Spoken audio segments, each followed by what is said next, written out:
Hey, what's up guys? Welcome to PSD to HTML for Designers.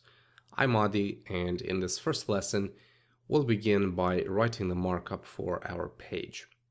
So we'll do two things. We're gonna set up our workspace, and then we'll do the markup for the header, which contains the logo, contact information, and a call to action. All right, now about workspace preparation. I made a new folder, HTML it's called, and it has three subfolders, CSS, images, and JS. I also have a blank index.html file. All right, now when you're coding, I recommend using an application like Live Reload, which allows you to see changes you make to the page in real time. So this is how it works. You click this plus button, you select the folder you want to monitor. This is basically the folder in which you have all the files you're working on. And then you have the option to compile Sass less to generate a CSS file. So check that, and this will make your workflow much faster. If you're using Windows, for example, there is an application called WinLess. You can check out the link at winless.org. You can also check out the lesson notes for a full link, and that allows you to compile less if you're using Windows, of course. Okay, once you set up everything in Live Reload, you need to go to Chrome and install the Chrome extension for Live Reload and click this little button. And when it says Live Reload is connected, you're good to go. Any changes you make to your page, save, and it's automatically shown in the browser window without having to manually refresh. Okay, so with that said, let's begin. All right, now that was really fast, wasn't it? I'm using an application called Text Expander. I made a quick tip a while back on Web Design Tuts. Check out the lesson notes for a full link. But the idea is you're using an application that allows you to set a keyword for a specific block of text. In my case, I'm using HTML to expand to this, which is a HTML5 starting block. It's how I call it. Basically, we have the doc type, we have some conditional statements that check if the browser is IE8, in which case it applies the class of IE8 to the HTML element. And then it pastes the head with the meta title, the mobile specific meta, all the style sheets we need, HTML5 shim, and also some fav icons and Apple Touch icons. Okay, and also includes some JavaScript in the footer, which I'm going to comment right now because we don't have any JavaScript. Okay, so with that said, let's input some a title. So business landing page, a simple landing page made for Tuts Premium, and the author is yours truly. Okay, mobile specific, we'll leave this. Style sheets. Currently, we're pointing to style CSS, which doesn't exist yet. HTML5 shim, and we'll also keep these. All right, so let's have a look in Photoshop. If I show the grid on which I designed this thing, you can see that I'm using a 12-column grid. This is an exact copy of the Twitter Bootstrap grid. We are going to use Twitter Bootstrap, so it only made sense to use it since the very beginning. So we are going to use 3 columns for the logo and 9 columns for the rest of the content. But before we get there, let's do this. Header. Let's actually do a comment first. And then we'll say header. And we'll give it a class of top header. I am using a separate class because we need to add some paddings and margins to this top area. Okay. Now, when you're working with Twitter Bootstrap, there are a couple of classes that you need to know. The first one is container. If you apply the class of container to an element, it will give it a fixed width, and it will center it on the page. So let's begin with that. Div class container. Okay. Let's also comment it. And container.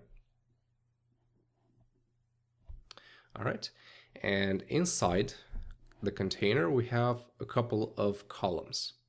Again, when working with Bootstrap, if you're using columns, you must include the columns in a row.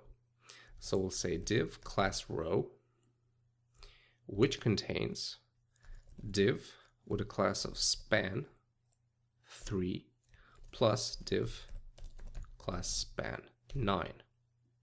So the div with a class of row basically holds the 2 columns, and each column has a class of span plus the number of columns.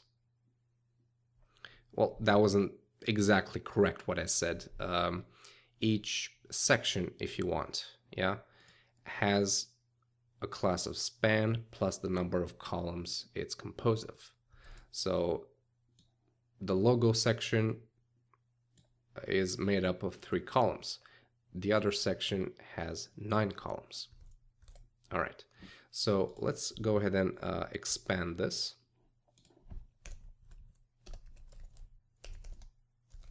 And quickly add some comments.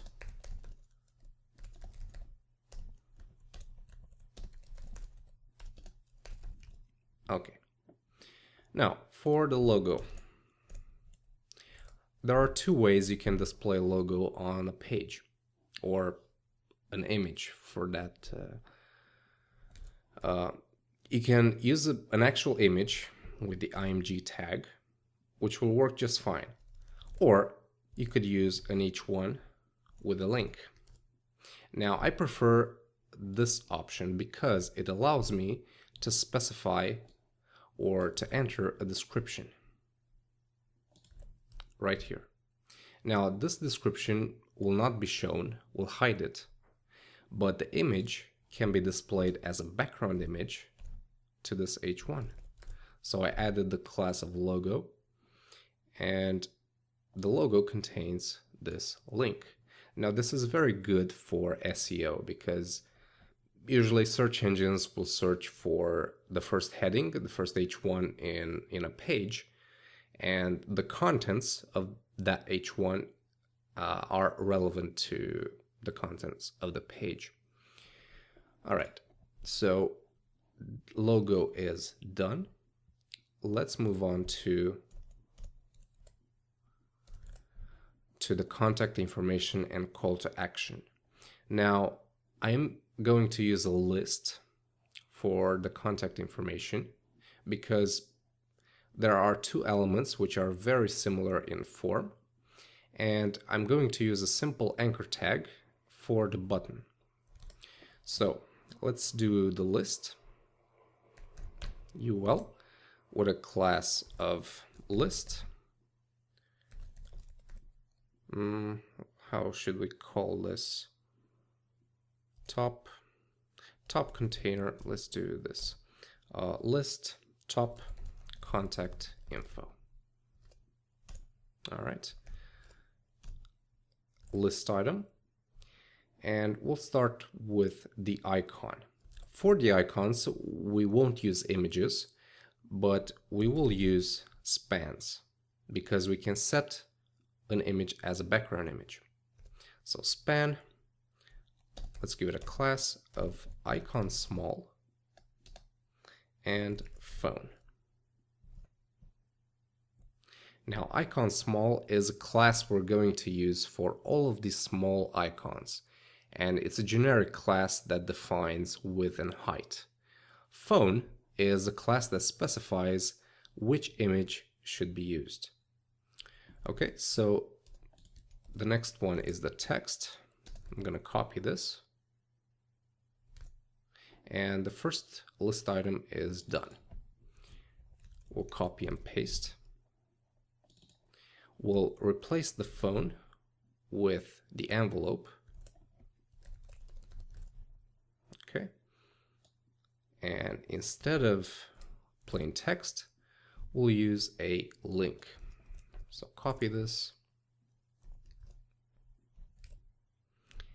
And the href will be this, mail to the email address. Now when you use this, the mail to, when clicking it, it will automatically open the default mail application in your system.